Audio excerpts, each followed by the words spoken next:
Olá, galerinha, aqui de casa. Beleza? Vamos começar uma nova live. Acho que vocês estavam com a saudade da gente, né? O Israel volta daqui a pouco, ele foi resolver problemas, mas daqui a 5 minutos ele aparece. Hoje vamos ter a participação da ilustríssima violista Clara Takarabi. E pessoal, vocês que estiverem entrando, mande seu oi, porque é muito importante para mim, para a minha autoestima. Por favor, mande seu oi. E é isso aí, gente. E oi, alguém? Alguém está entrando? Oi para mim, por enquanto, que só Israel volta daqui a pouco. Então, pessoal, eu vou contar umas notícias.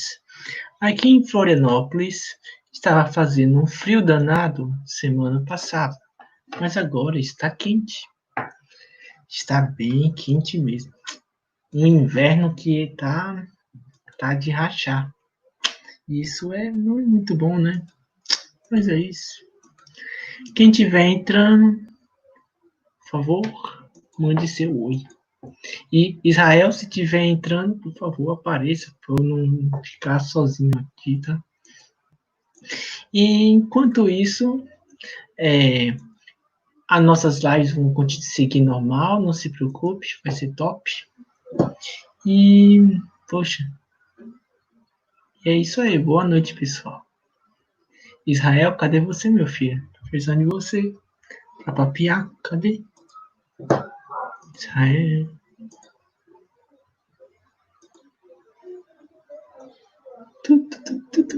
Enquanto isso, vamos para os nossos comerciais. Vou colocar uma musiquinha de fundo para enquanto vocês estão aí esperando, um concertinho de viola, sei lá. Ou alguém entrou, será? Para dizer boa noite. Oi, André. Ufa, André, boa noite. Já estava me sentindo mal falando sozinho com as paredes. Boa noite, André Melo. O Israel volta já já, viu? Ele foi resolver alguns probleminhas, mas você sabe, né? Aquele background que ele sempre faz, né? Mas ele volta já já. Enquanto isso, façam aí suas. Sigam o nosso canal, se inscreve. Oh, ele voltou, meu amigo. Oh, aleluia, né? Aí ele, E aí, querido moçada? Israel, senti sua falta. Tá Eu tava Matheus dos falando cachorros aí, sozinho, velho. Eu tava falando sozinho, rapaz. Aí apareceu agora o André Melo. Meu E aí, pai? Deus. Manda benção, rapainho. Manda aí benção. E moçada? Fala aí, vá. Tá cheio dos dog aí, né? Pois é, Tinha uns, rapaz. tinha uns cachorros latindo muito loucamente aí. Mas aí, Matheus, Isso aí. O seu pai querido, ó, não poder deixar a gente sozinho. Oh, muito obrigado, rapaz. Tava aqui solitário. É sério. Eu não sabia o que falar, não. Solitário aqui, meu Deus. Diz aí, alguma coisa. Não alguma coisa que envolve alguma coisa, tá? tem umas novidades aqui.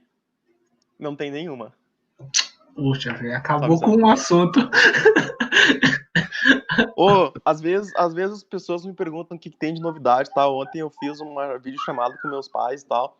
Aí, tipo, não tem nada pra contar, tá ligado? Porque não tem nada acontecendo aqui. Tipo, ontem eu fui ali comprar comida, aí eu voltei pra casa, aí eu assisti um filme, aí eu li, aí eu estudei viola, aí eu fui dormir e daí foi o outro dia. E o outro dia foi a mesma coisa. Gente. Não. Pediu benção. Ei, uma dúvida, gaúcho pede benção quando liga pro pai? Benção, mãe, benção, pai. Fala. Não? Nossa, não. Poxa. Não, tá bom. Pelo menos não a minha geração. Eu sei que, se eu não me engano, acho que gerações passadas pediam benção. Tipo, quando vai dormir, né? Que tem aquele negócio de pedir benção também. Mas eu não pedia benção, não. Poxa. Não tinha dessas. Tu pedia benção, Matheus? Eu ainda peço. Ah, é? Eu vivia com vó, entendeu? Eu morei com vó. Aí minha avó Daí... eu tinha que pedir a benção toda noite. E quando eu não esquecia, eita, era triste, velho. Meu Deus. Ela me dava bronca, mandava eu voltar. Eu mesmo no quarto.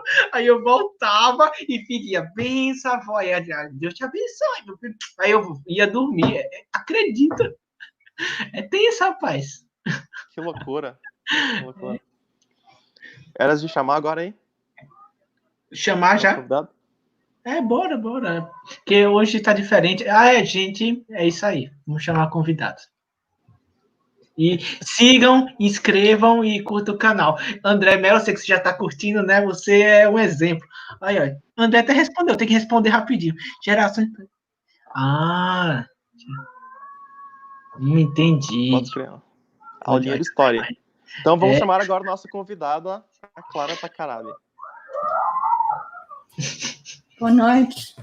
Boa noite, tudo bem? Boa noite. Tudo bem, e você? Tudo certo.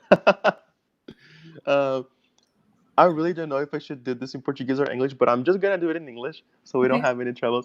Okay. So thank you so much for being here with us today, and we really appreciate that you took some time and prepared some material to share with us. And are you in Chicago right now? Or are you? Yes, I'm in Chicago right now. Okay, cool. I hope things are good there. I don't know how the situation is, but yeah. Hopefully it's quite a down. Yeah, hopefully it's not like here in the South. So you have. I imagine that you probably know about us here, but anyways. We always start by asking our guests a little bit of the background, even though we post the bio. So we just wanted to ask from you a little bit if you could tell us, who is Clara Takarabi? Okay, I'm going to try to do it in Portuguese, just because it won't be good, but I'll try. Sobre minha formação. Antes de pandemia, eu toquei em Chicago Symphony e também Los Angeles Philharmonic. Eu toquei em Chicago Symphony por 21 anos. E, antes de minha vida na orquestra, eu tenho uma formação acadêmica. Primeiramente, eu how do I say foi? Eu era uma aluna UCLA, estudei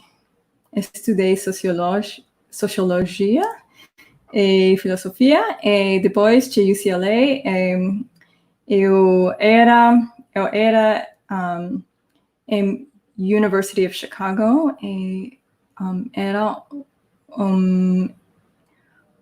uma aluna de filosofia antiga, filosofia política, e uma estudante de political economy e também de guerra. E conexões de guerra, de how do I say it? Political economy and war and debt. Dívida. Yeah. Debt. Dívida. Yes. Dívida. Yeah.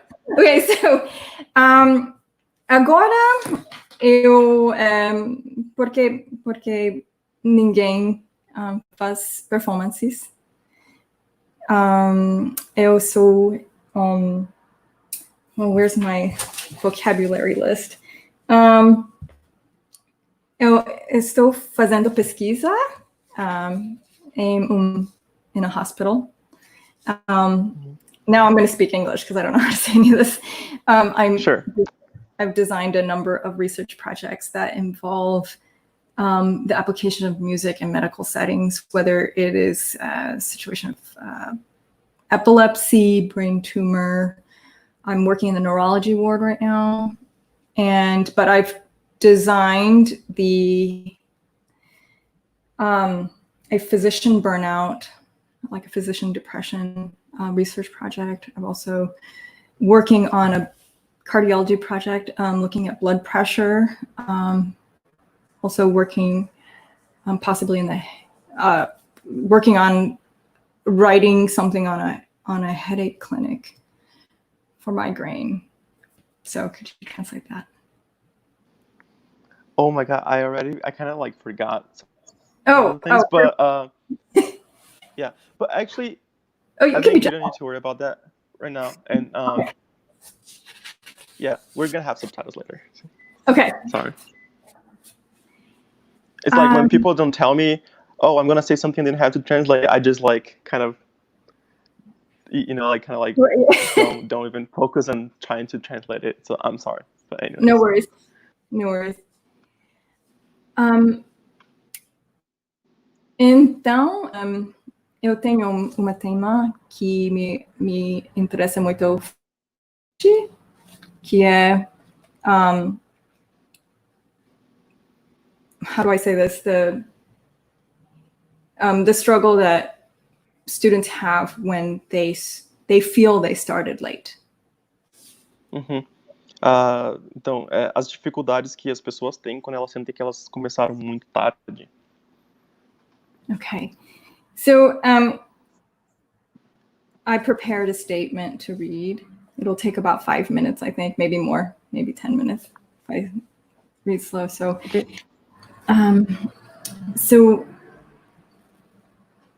peço desculpas, não falo bem português, então darei meus pensamentos lendo.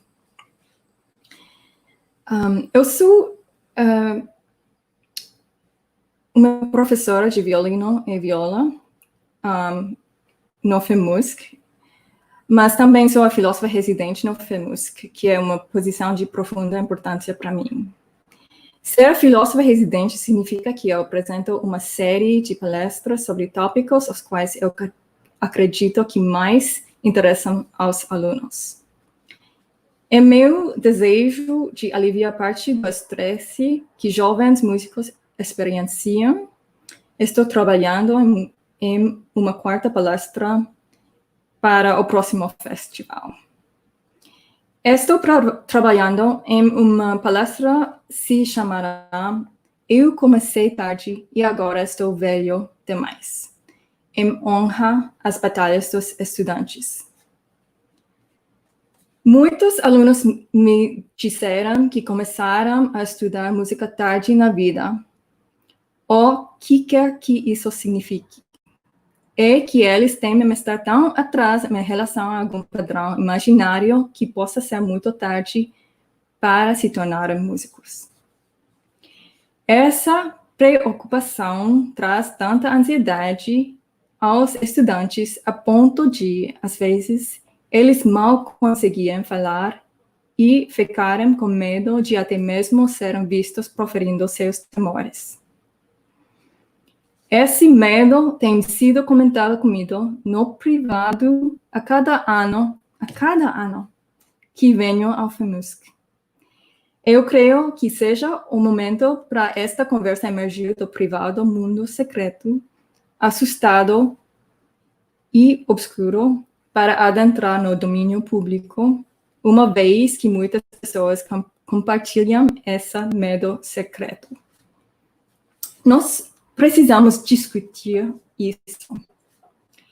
Creio que o pensamento eu comecei tarde e agora estou muito velho é incrivelmente complexo e precisa ser desconstruído em vários debates diferentes, nos quais estou ansiosa para me envolver em profundas conversas com vocês, desde agora o próximo FEMUSC. Enquanto eu escrevo e pesquiso. Eu gostaria de discutir o que significa começar tarde e qual o sentido de se tornar um músico. Eu gostaria de debater vários aspectos acerca do mito de começar tarde, os pontos fortes profundos, os pontos fracos significativos e também o que uma pessoa verdadeiramente precisa para aprender bem e progredir com força, o que tem muito pouco a ver com a idade em que se começa. Essa é a parte mais pragmática de se pensar a respeito dessa preocupação sobre começar tarde. Músicos também precisam entender de economia, emprego e também como as políticas do governo afetam a educação e as artes. Educarem-se a si mesmos sobre esses aspectos de forma minuciosa irá guiar-lhes e lhes mostrará que ações tomar. Eu tenho uma lista de leitura para você esta noite, para estudar. Mas, em um nível mais profundo, gostaria de enfrentar essa questão. Eu comecei tarde e agora estou velho demais. Apesar de esta frase ser proferida como uma declaração envergonhada e aterrorizada, ela é, na verdade, uma declaração de resignação angustiada. Não a respeito de um indivíduo, mas do estado em que se encontra o mundo. E essa fala me implora a revidar e a negar isso. Eu irei revidar. Mas para negar isso, nós devemos negar o mundo dentro do qual nos encontramos, que nos diz que estamos atrasadas e velhos, e que nosso tempo se esgotou, mesmo que ainda sejamos jovens.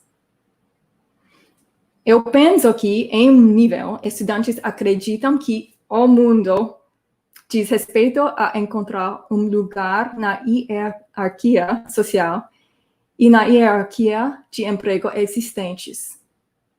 Ajustar-se de forma adequada,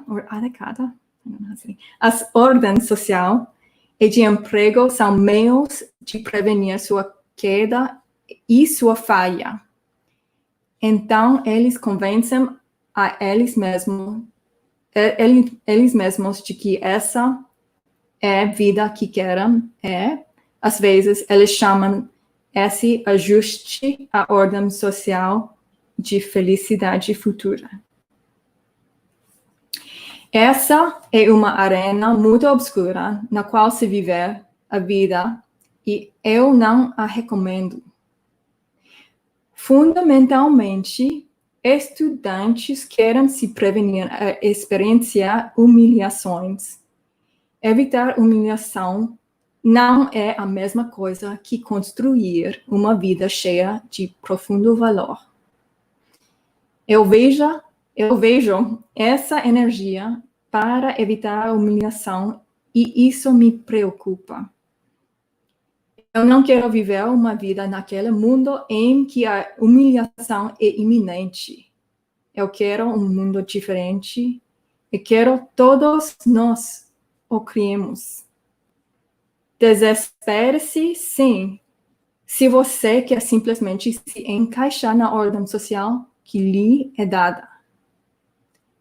Desespere-se, sim, se você desistir ou não desistir.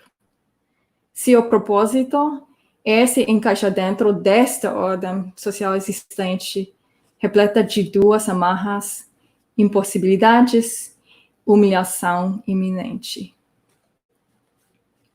O que acontece se, ao fazermos a matemática, nós elaboramos as estatísticas para descobrir que quase ninguém consegue se encaixar nessa hierarquia existente, não importa a idade e não importa o nível de habilidades.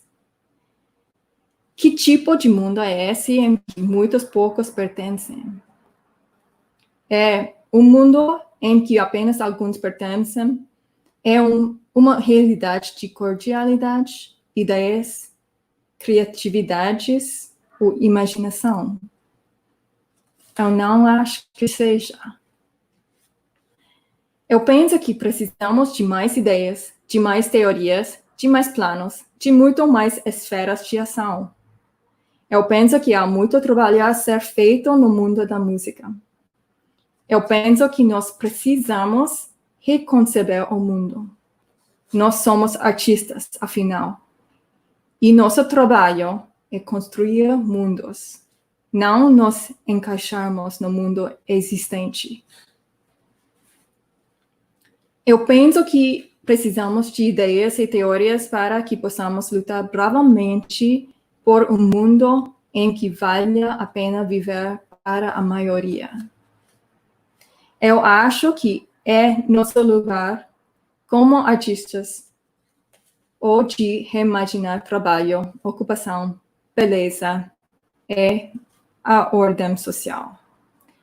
Nós, como um coletivo, precisamos imaginar a criar um mundo que ainda não existe. Nós precisamos nos organizar, apoiar uns aos outros como músicos e artistas, estar presentes para as batalhas uns dos outros. Eu penso que nós precisamos levar a sério nossas imaginações a fim de ter um futuro. Eu quero que a busca pela música seja uma luta de toda uma vida que vale a pena, e eu espero que se torne um meio de vida que permita a alguém obter uma vida digna economicamente, bem como digna socialmente. Eu quero que a música seja central para a sociedade e não marginal como é agora. O que precisamos é de uma vida de investigações, não de questões que nos levam a lugar algum na era da ansiedade. Tenha cuidado com suas questões, se elas aprofundam sua vida ou a comprimem. Aqui estão as questões que eu estou perguntando. Que tipo de vida de música nós deveríamos ter? Que tipo de mundo nós deveríamos ter? Como é isso de que devemos trabalhar como artistas? Como é isso de que devemos estar localizados na cultura e na comunidade? Qual é nossa função? Nossa atual função na sociedade? Como população excedente que funciona às margens do lazer social é adequada para nós? Apesar de sofrermos, porque aceitamos que nossa vida seja um ofício descartável para o lazer de outras pessoas. Essa é uma função apropriada para nós? Como podemos mudar nosso papel? Por que não nos organizamos e agimos e nos planejamos para algo melhor?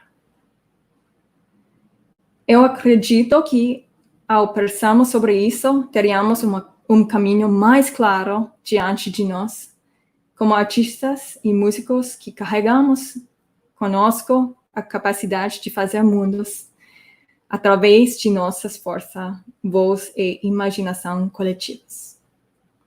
Eu tenho visto músicos indo adiante e conquistando vidas incríveis, e através de coletivos filosóficos e ações em grupo.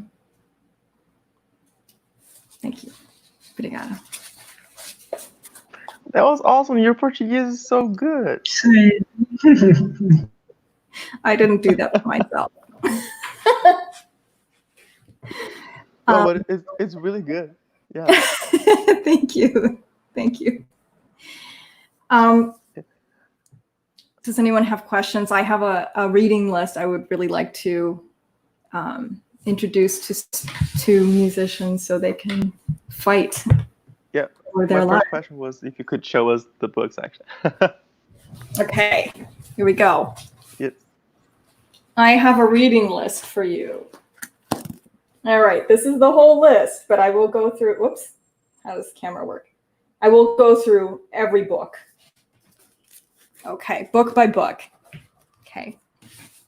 All right. This is, okay, can you see it? Debt by David Graeber. Okay, he is an economic anthropologist. Now, the reason why this is important is because we live in a world that needs to be publicly funded. And public funding means dealing with the state. Israel, tem I como think escrever, Matheus has a question, I think. tem como escrever no chat o nome do livro para eu poder passar pro... Oh. Wait. Oh yeah, if you're able to like write in the chat, Matheus is actually able to put on the screen for each single book, so that's a okay. Good call. Thank you. So artists need public funding, because if we don't have public funding, we will only be able to serve the people with a lot of money. And our place of service, and I mean that very seriously, is with the public, which means everybody. And if it's not for everybody, I'm not sure really what it's for. But in order for it to be for everybody, we need to understand the politics and the economics of the state. And often they use debt as a reason to put in austerity measures. They use debt as a justification to not fund the humanities and the arts and things that are really good for people, whether it's health, disability. And this will show that austerity doesn't work. You know, when they cut those education budgets, when the state cuts the arts budgets, it doesn't help. Debt has always existed, and it also suddenly disappears out of nowhere for thousands of years. So why can't we just fund publicly and then let that debt deal with itself? This is a very important book, because if we don't talk about becoming like the humanities and the arts, if we don't talk about becoming part of the infrastructure of society, then we'll just be not part of society. So this is a very important fight book. Okay. 9.5 Theses on Art and Class by Ben Davis. Okay, let me write this down.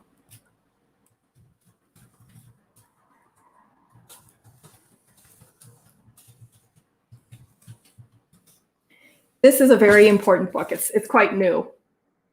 And it's about the relationship between art and class, why our art world is the way it is.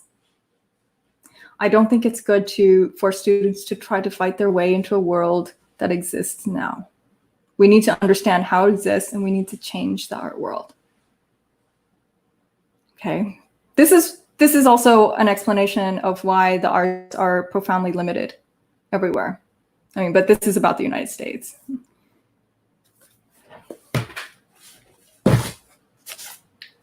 This is an amazing book. Classical Music in the Neoliberal Era. Oh, Composing Capital. This is the actual, here, that's the actual title. Okay, by Mariana Ritchie. Let me write this down.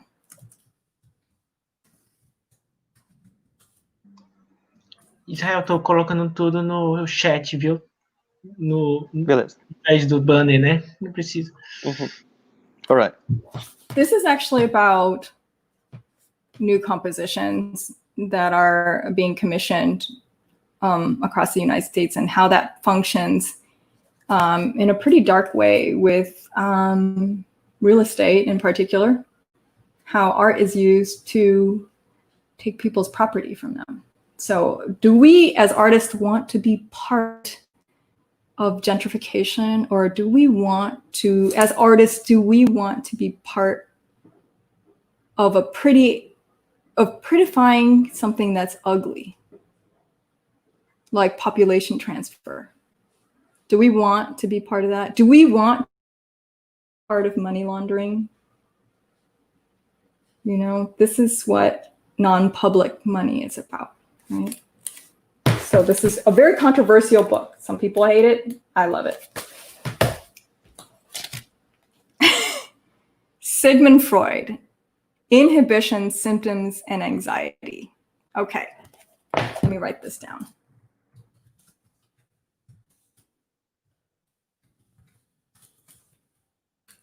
I'm sure we should have that one in Portuguese at least. Yes, for sure, for sure. This is definitely in Portuguese. It is a work from 1926. It is Sigmund Freud's best work. And it really, really applies to us as musicians because we have a lot of symptoms, we have a lot of inhibitions, and we have a lot of anxiety. And if you want to know how that functions together, how it develops, why it develops, you won't be beating yourself up anymore. You would really take a critical look at the society around you too. How do you learn to not sense yourself anymore? How is it, you know when there's something that you can't figure out and you're in a really dark place, a lot of times that has to do with repression. And that comes from something earlier. It has to do with society. It has to do with taboos. It has to do with all the things you can't talk about, but absolutely need to talk about. And our field is like that. There's a lot of things that we need to talk about, but we can't because of these things. Okay, so I highly recommend this. One quick question. Yes. How do you read / interpret Freud? And I'm just asking that because I mean, a lot of people just say, he's a pioneer, old-fashioned, and a lot of people just, when I think you know what I mean, right? So how do you read Freud and how do you understand him? I've had different eras of different reactions to Freud. Like a lot of his theories are proven wrong. And he himself will disavow his own theories, which he's done. I also find some of his works really terribly written. The reason why I do recommend this is I do think this is his best written work. It's very clear. But Freud has, there's a lot that's problematic with Freud. But in terms of talking about repression, because I think that kind of there is a core, it's not that classical music or classical pedagogy hasn't changed. There's a core that is unchanging and we cannot speak to it. Why can't we interact with it? It's like this black box. So I think that this kind of will address some of that. If awesome. Nothing else, I think that in pedagogy, there's also a lot of repression. And I think that needs to be out in the open. And if we don't know about it, then we can't really talk about it. So this is a classic, Discipline and Punish by Michel Foucault, Birth of the Prison. Okay, let me write it down.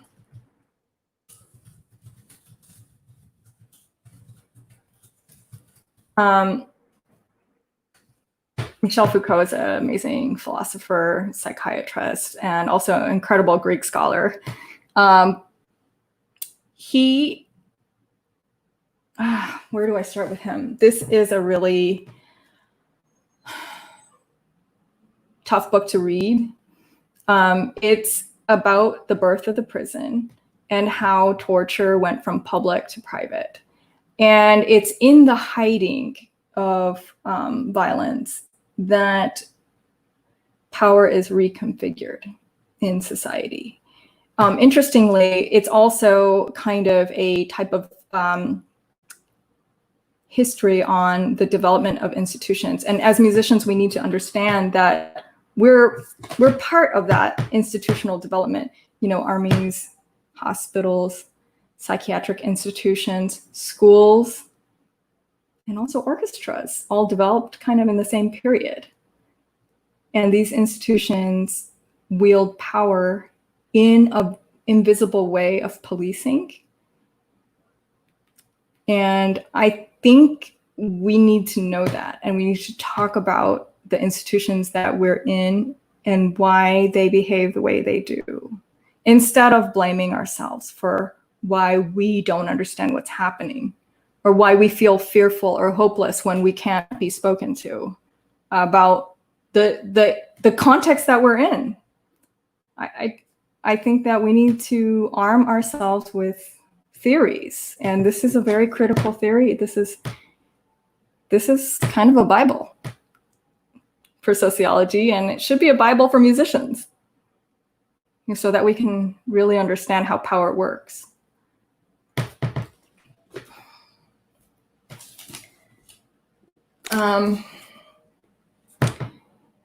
Publics and Counterpublics by Michael Warner.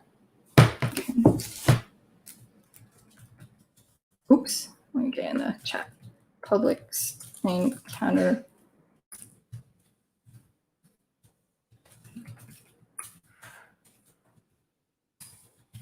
I think that this is this book blew my mind in terms of thinking about public sphere theory. It's partially because I would like to really think about the public a lot. Why are we interfacing with the public? What is our function? What is the public? What are the multiple publics? These are a lot of questions that we need to answer. I know we only have an hour, so I wanted to show this book. It's a brilliant book.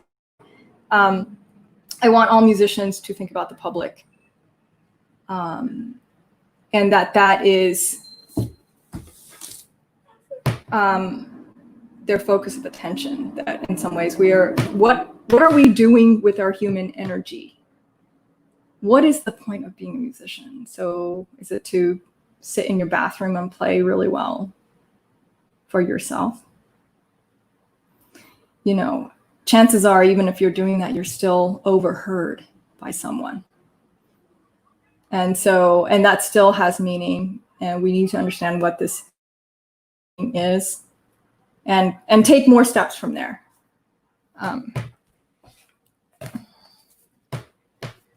Zygmunt Bauman, Wasted Lives. Okay. Zygmunt, oops, I misspelled that. Zygmunt Bauman, oops.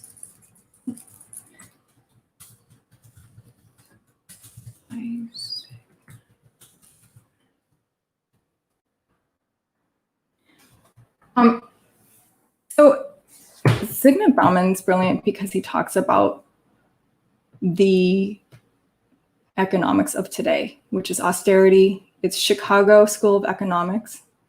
You know, all these terrible economic policies that are around the globe were developed just about 4 blocks from where I live right now. It's really devastating. It's very devastating when you think about the World Bank, when you think about the way that the IMF functions.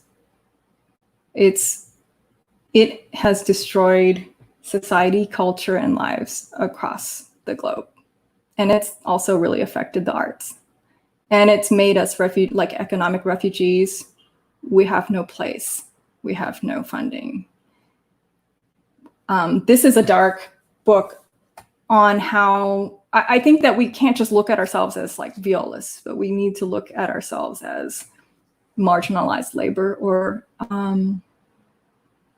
disposable labor. If we start thinking of ourselves through a labor theory lens, then I think that we will be able to fight with each other instead of fight each other. That's why I recommend Zygmunt Bauman. Audre Lorde, Sister Outsider. I get this chills just thinking about Audre Lorde. I don't even know where to start with her because I love her so much. She's a feminist, a lesbian, a civil rights activist, and I used her essay, where is it? Uses of the erotic as power, for my first lecture at FEMUS called Toki e Sensibilidade. And it's about reassessing yourself and being sensitive to yourself in the situation of impossibility. She talks about liberation. And I think classical music needs to be liberated. The teaching, the setting, the understanding, I think all this needs liberation. Also, there's a very famous essay in here called "The Master's Tools Will Never Dismantle the Master's House." So I think that's a really important one. So it'll teach us how to support each other and how to build things, because what we need to do is build our own institutions with our own values of non-harm and justice and of dignity. This probably shouldn't be in there, but I put it in there because I love it. It's Fearless Speech by Michel Foucault. He wrote Discipline and Punish. It's actually it's a philological work describing the word paresia, which is to speak without fear. And, you know, we really, part of music is speaking, right? We're speaking something, we're saying something, we're expressing something, and we do it with so much fear, and we don't sometimes even know why we're doing it, why we're driven to do it hours and hours, and we're suffering. And so this is kind of a parallel, it's a metaphor to music, since it's speech. Let me write this down.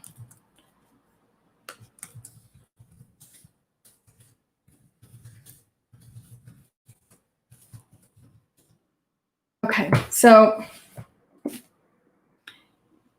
this is The Life of the Mind, Hannah Arendt, and I haven't read all of this. It's a really very problematic work. A lot of people either love or hate her. I love and hate her. And so she also taught at my university back in the 1970s, I think. And her famous work was The Banality of Evil. It's the trial of Adolf Eichmann. She was a journalist for the Nuremberg trials. And but she's a philosopher. And part of this work, the later part, I believe, involves labor, because what we're doing is laboring. As artists, we labor. I mean, a lot of artists would say we're not laborers, but then, you know, like, really, after all those hours of practicing, you would say it's not labor. I think that musicians have a problem identifying themselves as labor, and we need to actually, this is a whole discussion in itself that I would love to have, and the implications of not seeing ourselves as laborers, why we do that, why we should be firmly in labor. So that's it. This is her. I mean, this is so important in so many ways, to think about working and also think about thinking. She also introduces the idea of plurality. That is, in oneself, you have multiple worlds, you have multiple selves. And that, for me, is a real justification for why we need art, and why we need to expose other people to art, because they have multiple worlds that they need to sense, and they need to expose themselves to themselves. And as a physical body, we are appearing in the public sphere. We show things that can't be verbalized, but can be grasped immediately. So the life of the mind is also the life of political life, the public life. It's also a critique on, in some ways, fascism, of, you know, the public is not something that exists in a totalitarian state. If you've ever been to like a country that is a police state, you will see, a lot of bare streets.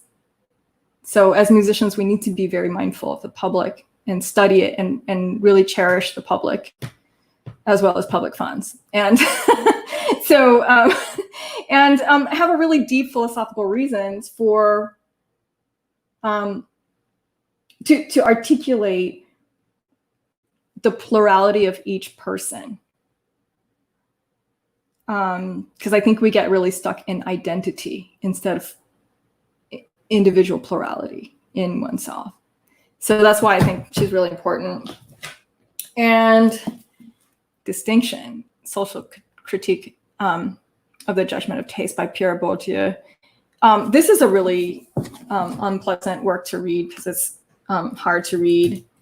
But I think it's important because it talks about taste and class.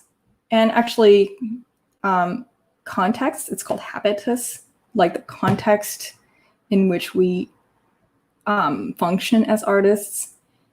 I think that we need to critically look at the context in which we're practicing our art and make choices about that. And sometimes art is used as a really ugly weapon. And I want to critique that as well. So this is my book list. So when you say it's hard to read, do you mean the content is harsh or the writing style is complex? The writing style is really terrible. And there's a lot of terminology that could have been like really clarified. So yeah, I think of all of them, I would recommend for all of them, this is the one that I would just look up in Wikipedia or try to find something that's condensed, the Bourdieu. The rest are let me see which one's the most readable.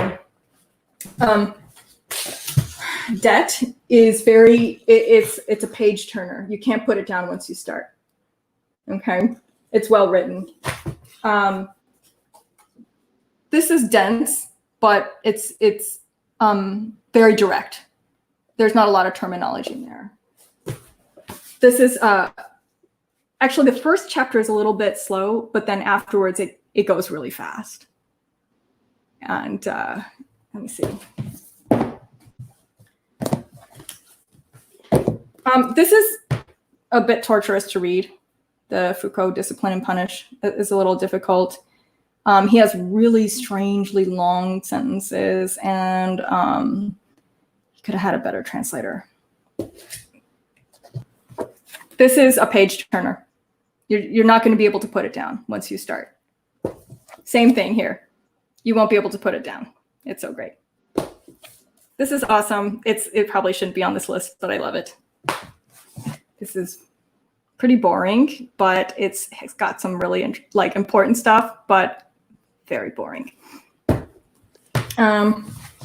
This is a little hard to read, the publics and counterpublics, but it's so great.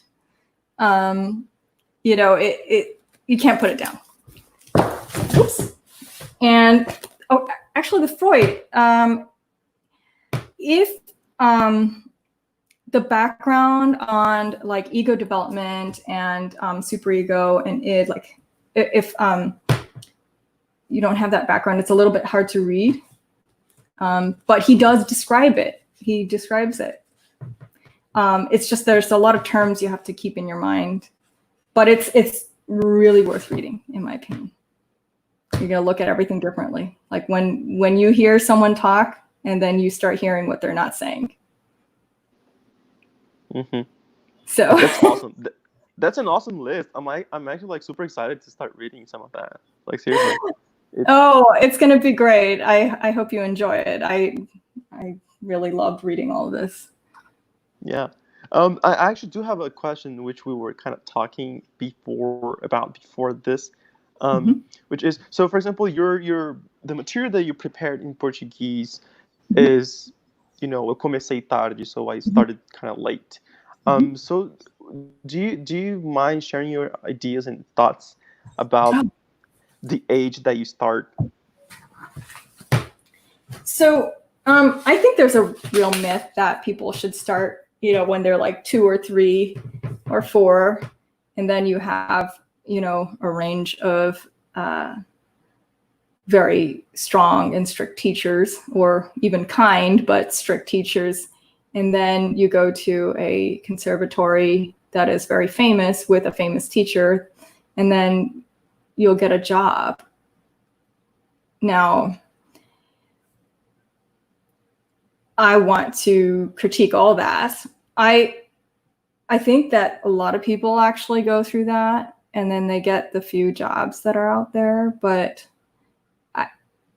I actually have met a lot of people who have started quite late, and they went through a process called range. So range is a process of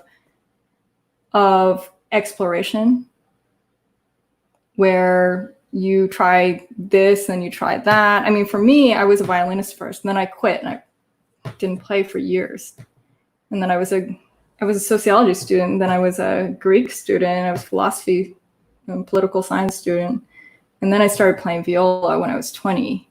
And then I was kind of really preoccupied with the viola. I think that a lot of people quit and they start again. And so they shouldn't be afraid to quit if they need to discover something else. But I'm not encouraging people to quit. I'm just saying that sometimes that happens. And sometimes you need to find something else in order to get back on a musical path. I don't think I was actually looking to come back, but I did anyway. And so, but somehow my mind is always in music, no matter what I'm doing.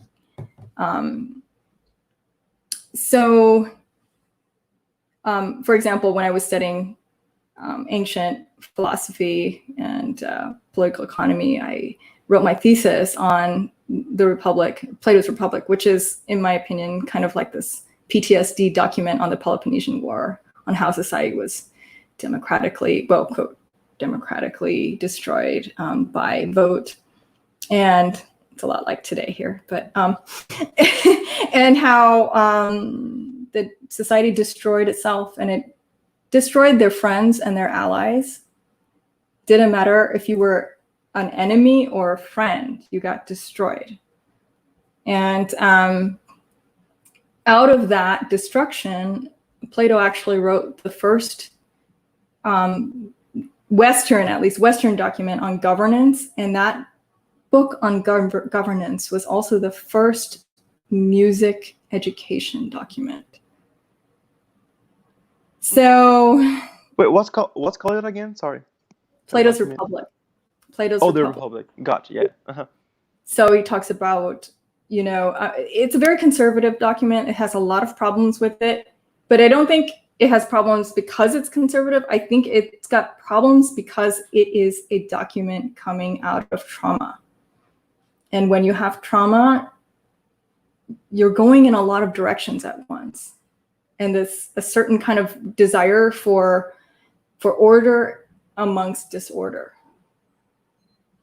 And so he asked the question, how do we have a just society? And he says, well, it's not possible without music education, because it's music that allows us to be sensitive, to be able to sense whether something is just or not. And in that sense, I think he was the first psychoanalyst as well, he talks about a mind that is separate from the mind that we think with, and has its own rhythm, it has its own life, and it actually drives us, which would be the unconscious. So the fact that he's talking about music as being a profoundly educative force in society, and also the fact that that is what nurtures us to possibly have a chance at being a just society. I think that's important. That's awesome. I know that Mateus also has a question for you, because he just told me he might just do it in Portuguese, and let's see how it goes. I understand. Então, a pergunta é: O que para você significa a palavra talento? A palavra o quê? Talento. O que você poderia definir That's such a talento good para você? question. Eu não acredito de talento. Yeah. É um mito. O que é a diferença de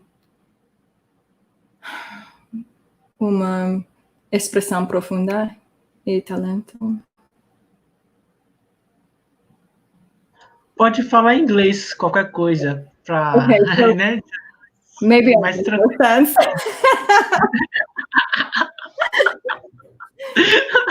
Sorry. Okay, so I think that maybe it might exist, but I don't really put much value in it. Because I think like people have profound things to say. People have things to express. And that is, for me, that is the point of being a musician. And I don't know what talent has to do with it. I mean, I guess dexterity would have to do with the physical playing, and you could have more or less dexterity. But if you know, you have to be able to express yourself, and that's more a psychological attribute. I don't think people are like not born with the ability to at least verbally say things. So there is some sort of, I mean, music is not the same thing as language, although there are overlaps with music and language. And for sure in the brain, there's a lot of overlaps with language and music processing. But I think that if you can say, you can create something really beautiful, I just don't know what relationship there is to that. And I don't give it much value, because I think what we're actually talking about is someone's ability, right? Someone's ability to say something that they mean. And what that requires is not some innate kind of gift, but I think that requires undoing of repression, which comes from the family and society and culture. I think it's more about repression. And sorry, go ahead. I was just thinking, because you're talking about repression and the undoing, and I'm just thinking that we were talking about age, and people are always sharing those videos of those little, like, 3 years old going on stage, playing like super well and stuff.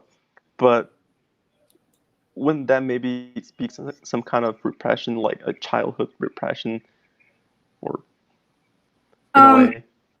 Are you saying that's child abuse? I'm just saying, like, do they even have like a childhood? You know, I'm not one of those children, but I don't think they naturally became that way. I mean, I think those kids come from a certain socioeconomic family with certain capital, economic, cultural capital, and then they decided they wanted their 3-year-old to play Chopin or something. I mean, I don't know if that's a good idea. Yeah, I'm just thinking that might be some kind of the repression that you're talking about. I think that that's more of a fantasy of what people want, which is kind of a weird fantasy. Like to have a little kid, like a little, machine. It's not a really healthy fantasy. Yeah. Yeah, but sorry, I interrupted you before. Oh, no, I don't remember what I was going to say, but so one thing that Freud says, I don't know if I can pull it out, but gosh, it was so wonderful. It was about creativity, imagination, and curiosity. So when someone is repressed or suppressed, whatever it is, they're also very tired and they lack energy and they do not have curiosity. I'm always like really interested in people's level of curiosity and their sense of wonder and their ability to ask questions. So I'm always like fascinated by people who just accept things the way they are and they say, keep your head down, just do it like the way it's done. I wonder what kind of questions they have. So the possibility for asking questions is also the same possibility, like I think it's the same faculty for how you might imagine something. You know, like I've definitely met a lot of people whose imaginations were really poor. And I do think that has something to do with repression. And I think that's a huge part of classical music is repression. Can I just ask you what other readings do you know about repression? In case like someone readings, books. Yeah, just because if you're not like you said before, if you don't know about like ego, superego, that kind of stuff, and even sometimes Freud can be a little bit hard depending on your, you know. Yeah. But do you have any other recommendations? The only thing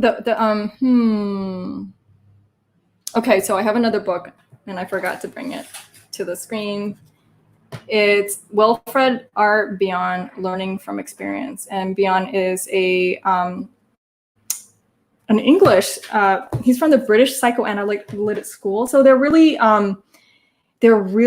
in some ways in conflict with the Freudian school because Bion, like Winnicott, Melanie Klein, the British Psychoanalytic School,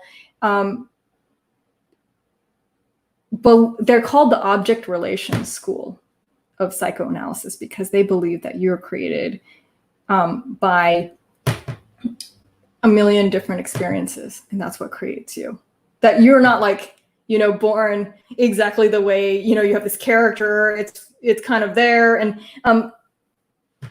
that you're formed continuously. And it's really against the drive theory that Freud has of like the, you know, the primal aggressive drive or the death drive. You have these drives and you can't do much about it. It just drives you through life. You know, there's a lot that's troubling about that. Although I think that drive theory, Freudian drive theory, has a place. But Wilfred Bion talks about connections. So he has a couple of terms that are weird, but if you just look them up on Wikipedia, then you'll get it because he doesn't have that many terms and he's clearer.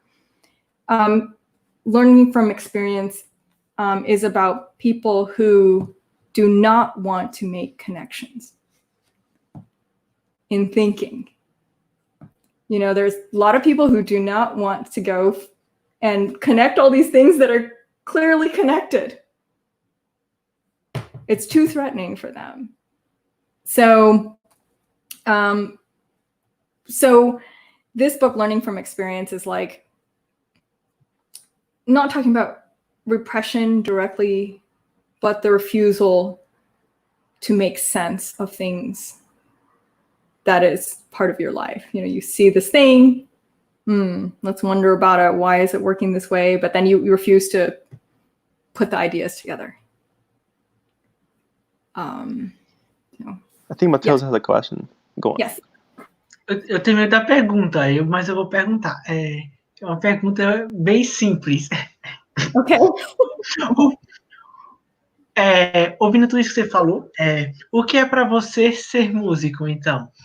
Não sei se ela já falou. O que é para você ser, tipo, é meio difícil, mas deu para entender, né? Um pouco, Israel. Wait, for me, what is what? O que é ser músico para você? Não, é isso aqui. So he's asking he acknowledges that is a really complex question, but he's asking what for you it means to be a musician. Oh, wow. É uma pergunta muito, muito difícil. what is it to be a musician for me? I mean, I think I'm like a lot of people. Like, I think everyone really is born a musician. I really, really believe that. I believe everyone is a musician, and that we use music as a way to, I don't know if use is the right word, but it's a way, it's a lens of experiencing life. What does it mean to be a musician? For me, I really hope that music, like live, instrumental, embodied music, like if we are actually going to play for someone, what is the meaning of that? I'm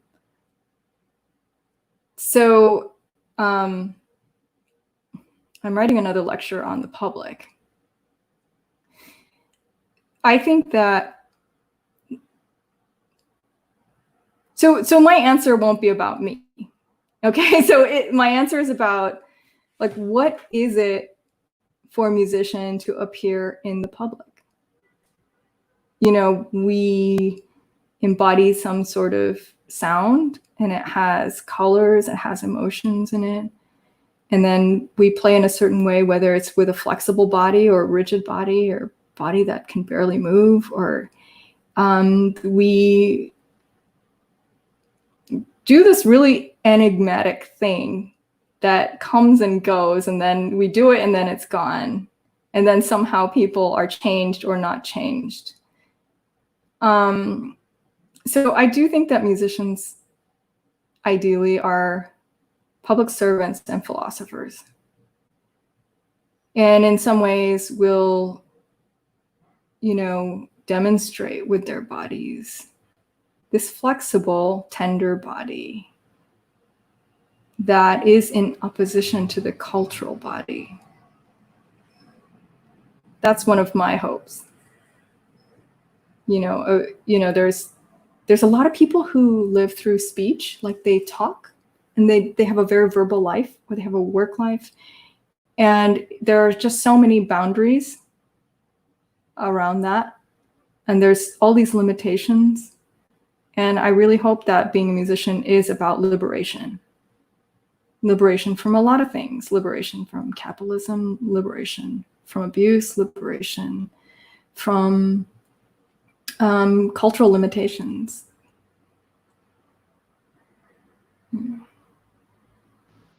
Cool. I have just one question before our final question, just because we don't want to keep you here forever. I'm just really curious to hear from you, because you talk a lot about being able to, let's say, understand what you do, and find out what you like to do, and why do we do the things that we do. And you also work with something that I'll say that it's kind of unorthodox, which is you work with hospital research. It's not like every musician does that. And I feel like a lot of musicians, they have this idea that, I gotta get a degree, sometimes more than one degree, and then go and travel around to audition for orchestras, and maybe get a job, and maybe teach in this institution. We kind of like we might not do that because that's our dream job, but maybe because that's we think we are supposed to do in our field. And it seems to me that you're able to go and do more than just that. And my question would be, if I'm interested in doing more than just what is expected or regularly from my career, what suggestions would you have? Okay, well, what town are you in? Where do you live right now? Lubbock. You live in Lubbock. So, well, I think that, first of all, there's a couple things you can do. If you have some friends who are in research, you can contact them and tell them what you want to do. And I think that research is really exciting. It's so exciting, because like the kind of research I'm doing is really teaching me more about the public health aspect of how music can function in society, which also shows me that musicians should be at work in so many different ways than in the university or in the concert hall. That actually, I don't think that should be the primary location. The habitus for musicians should be in whether it's therapeutic, a therapeutic capacity. I mean, we have, ideally, if I'm talking about the Starship Federation or we're talking about Utopia, I really think that we would be located in every age group, in every neighborhood, in every school, and that we would have a living wage.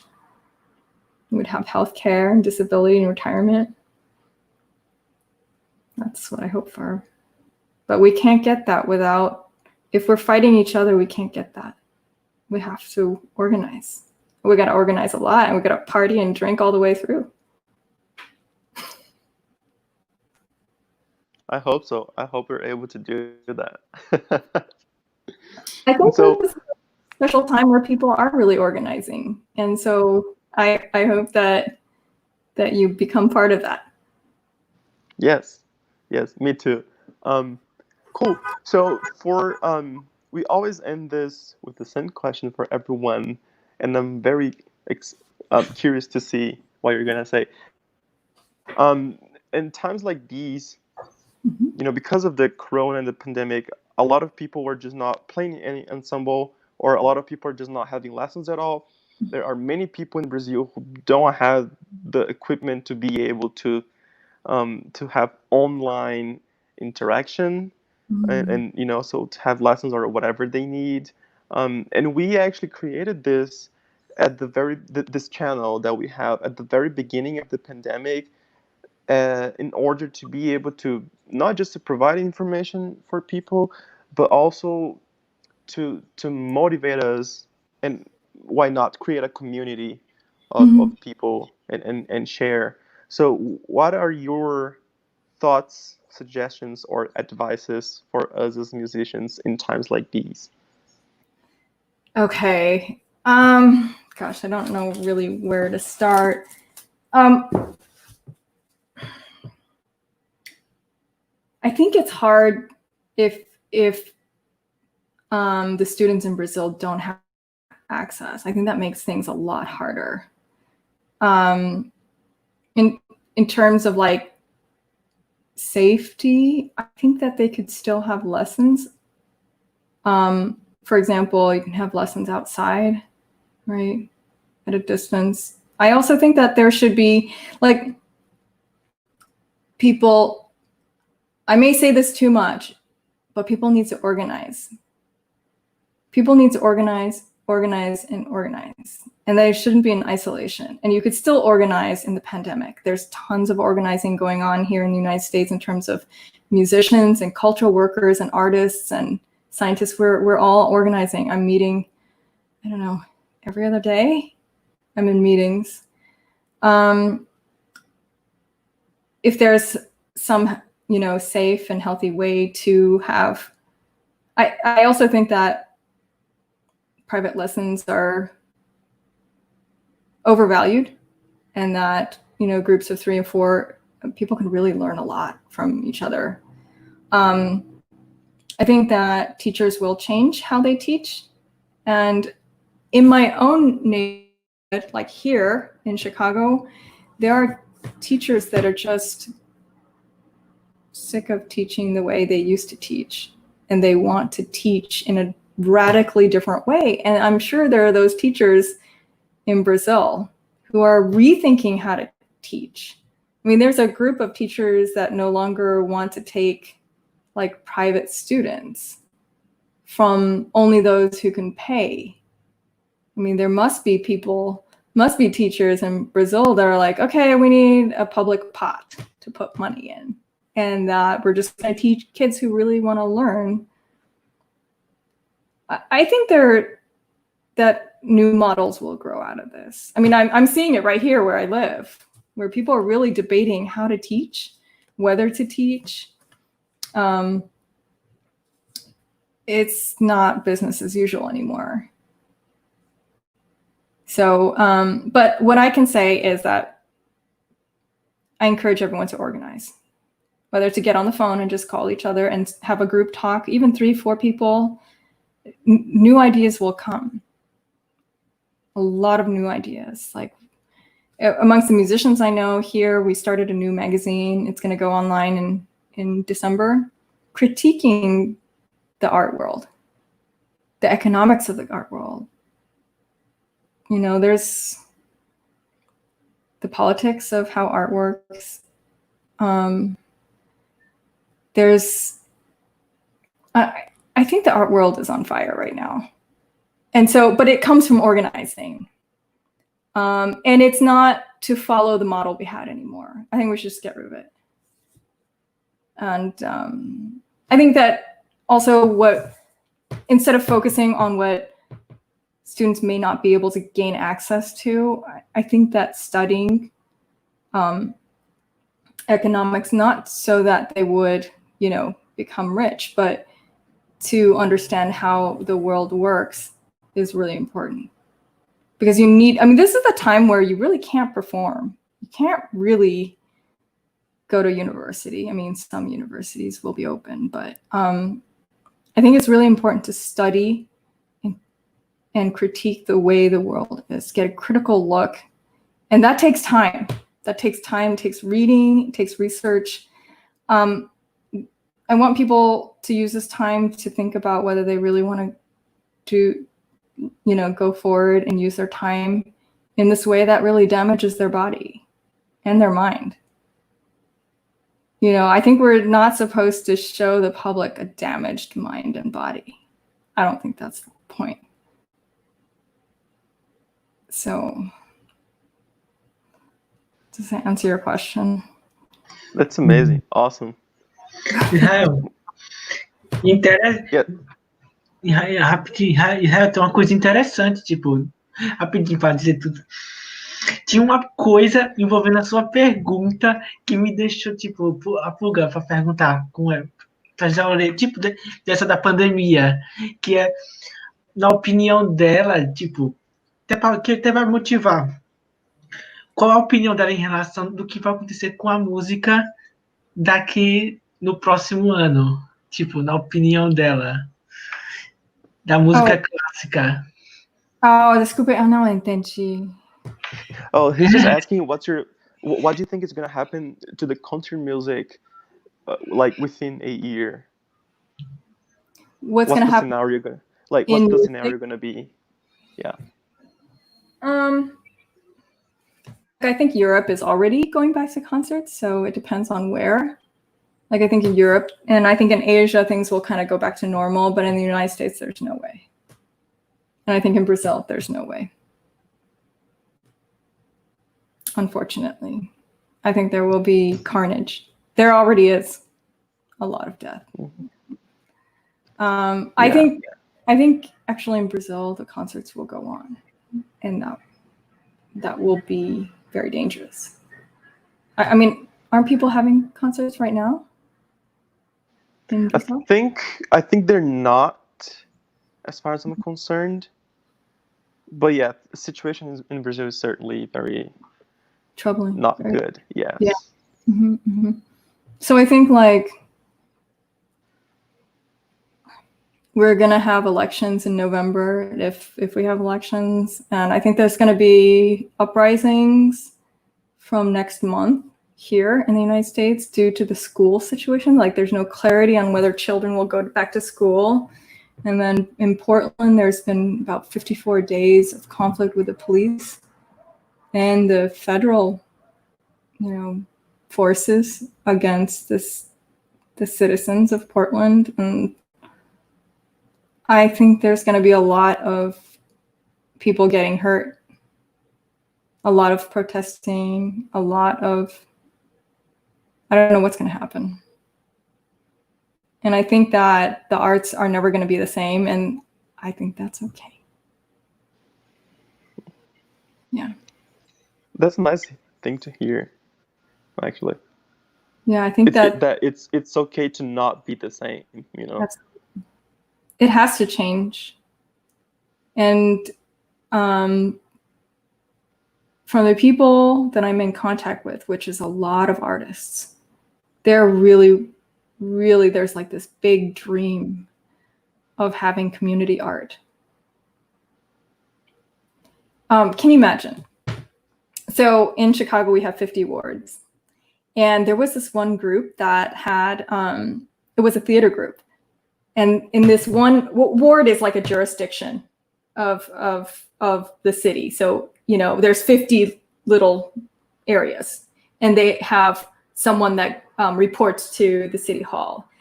There was a really interesting theater group that was, I think, in the 33rd ward or something like that. And they went from house to house and they knocked on doors and they asked the residents of that area what their most pressing concerns were.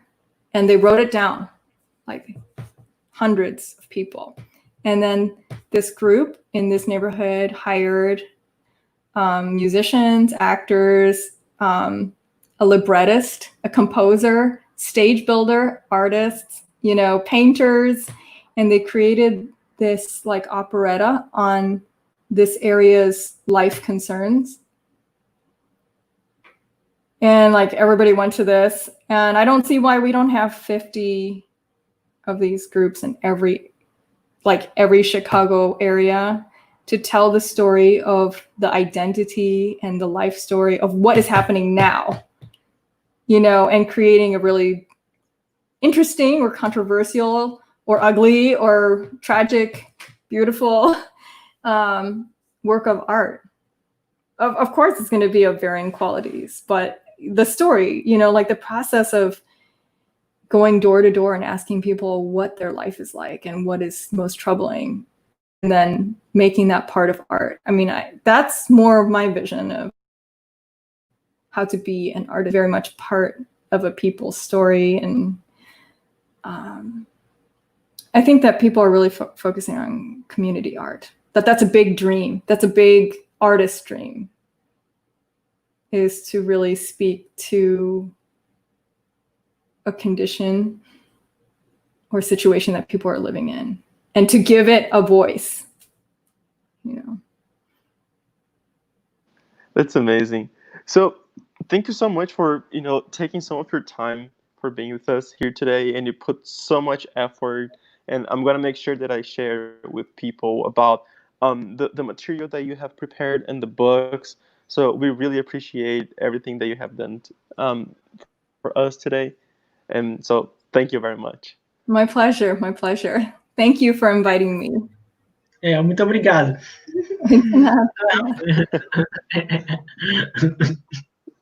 All right, so I wish you stay healthy and safe. And tchau. Tchau. Bye bye. Bye.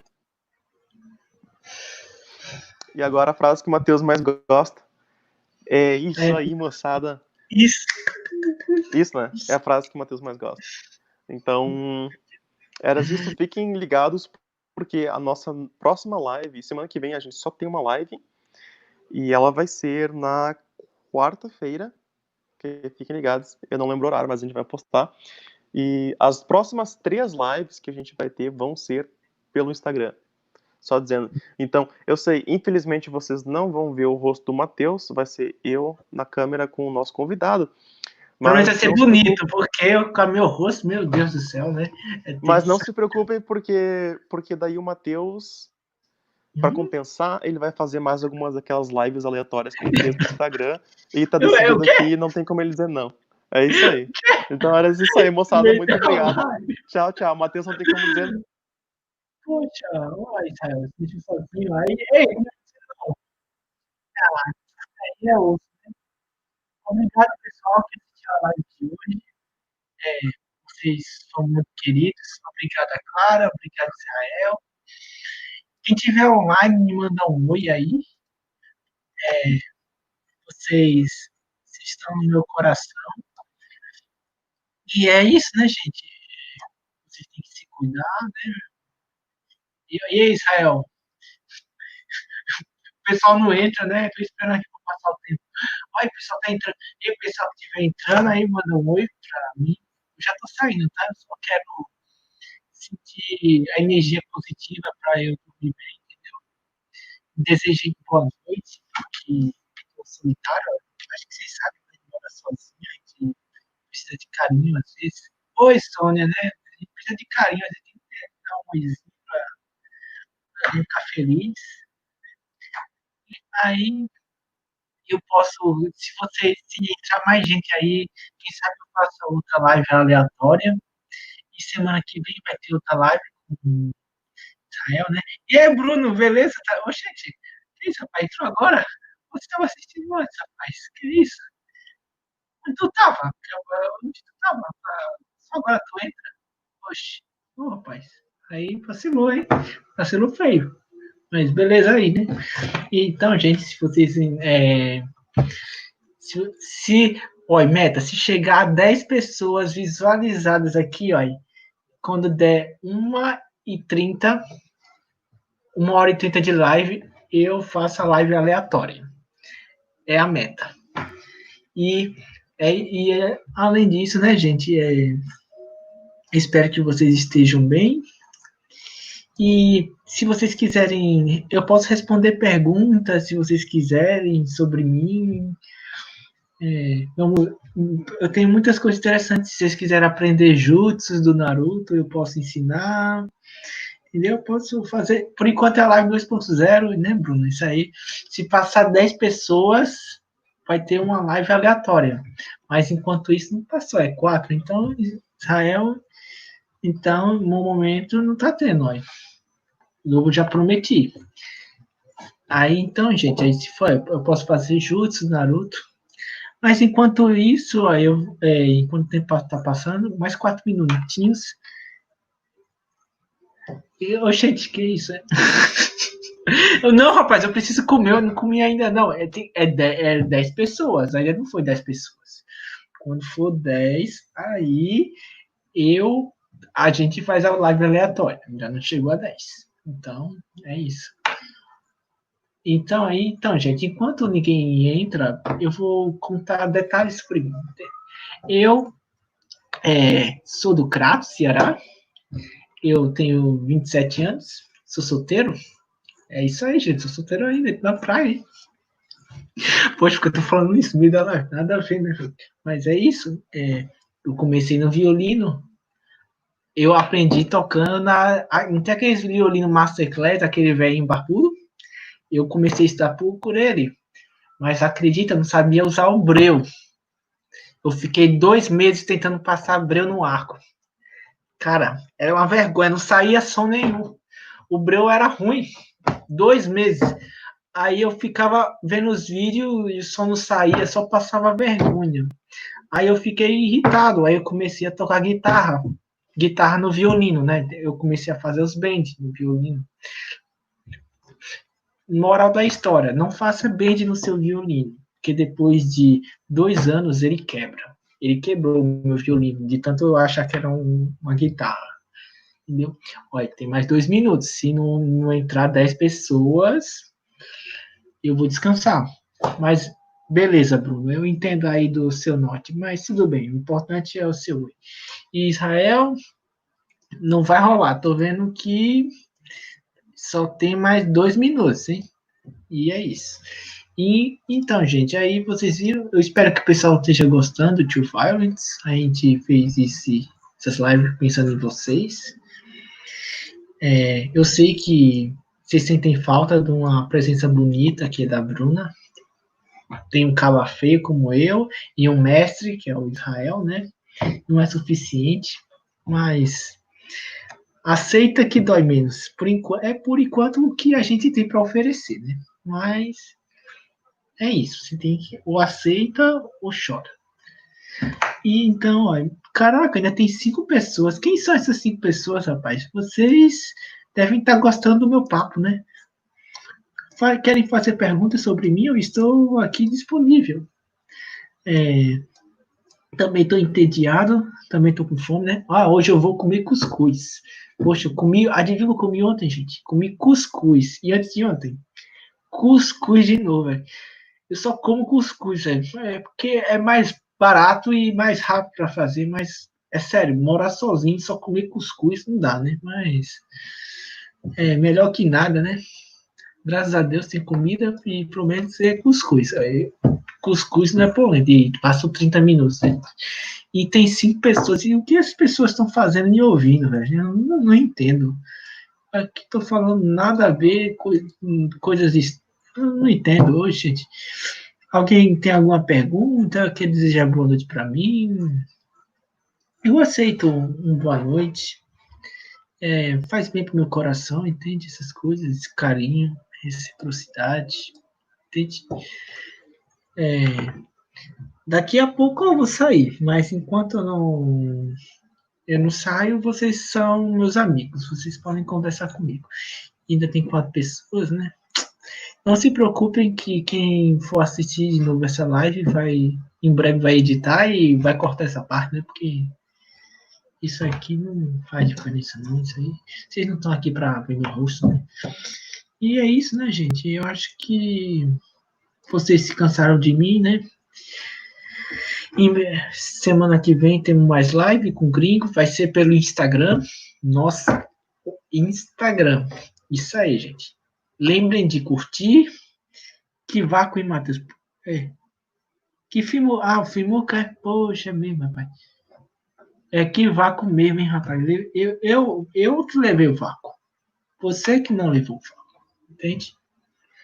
Pessoal me dando vácuo. Eu aqui querendo falar com o povo não fala comigo. Mas pelo menos você, né, Bruno? Você tá pensando nos meus sentimentos, né? Porque você sabe, né? A gente é humano. A gente precisa de um carinho, de um xodó, essas coisas, né? E aí, eu não vou participar do filme, rapaz. Não me inscrevi, não. E eu tô tendo aula, vou ter aula da universidade, aí eu tô. Tá tenso, rapaz. Minha rotina tá voltando. Tá triste, né? Você que ficou no vácuo, por que, rapaz? Mas eu te respondi agora, rapaz. Você não tá mais no vácuo. Eu falei pra você que eu não vou participar do filme. Aí, ó. Agora você não tá no vácuo, mas eu tô no vácuo, porque ninguém. Pelo menos você fala comigo. Poxa, é mesmo. Mas você tá lá e vai representar a gente das violas. Chama aí pra gente assistir. Pô, mas não sai não, tá? Pra não ficar sozinho. Eu acho que eu vou sair, mas se vocês quiserem live aleatória, escrevam lá no chat do Tio Violet. Meta. Ué, eu vou dizer aqui e não vou repetir, não. Se chegar a 30 pessoas, 30, ó, ainda é pouquinho, hein? 30 pessoas diferentes, não vale a mesma pessoa, não, viu? Isso aí pra mim é caô. 30 pessoas, eu faço live aleatória, mas tem que mandar mensagem lá no grupo dizendo eu quero, ou nos comentários, ou nas inscrições, ou compartilhando. Colocar hashtag quero live aleatória. Aí, gente, eu faço. Beleza, Bruno? Passa aí, se o pessoal quiser, 30 aí, 30. Não é 3, não é 30. Boa noite, gente. E é isso aí, se cuide. Falou.